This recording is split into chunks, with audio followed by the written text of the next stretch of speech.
আমাদের বাড়ির গাছে যা ফল হয়, ইঁদুর বাঁদর পাখি এরা খেয়ে যদি আমাদের জন্য কিছু অবশিষ্ট রাখে তখন আমরা সেটা খাই। গাছের লিচু যাতে কিছুটা খেতে পারি তার জন্য এই ব্যবস্থা করা হয়েছিল। একটা সুতির কাপড় দিয়ে লিচুর ঝাড়গুলোকে বেঁধে রেখেছিলাম। ও বাবা, এই বাঁধা কাপড়ের ভেতরে ইঁদুর ঢুকে দেখো সব খেয়ে নিয়েছে। এই একটা একটা করে খারাপ লিচুগুলো এখন ফেলছি, এর মধ্যে যেগুলো ফ্রেশ আছে সেগুলো নেব। এ তো যা অবস্থা, আর তো গাছে রাখা যাবে না, তো যে কটা আছে সবই পেরে নিচ্ছি। গাছের লাল লাল লিচু।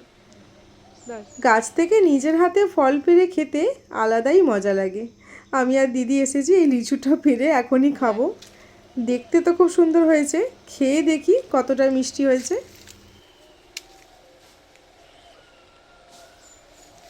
ঘাস পাকার আলাদাই স্বাদ। দিদির আর আমার লিচু কটা খাওয়া হয়ে লিচু গেছে, হয়েছে। এখন এই কটা লিচু নিয়ে ঘরে যাব।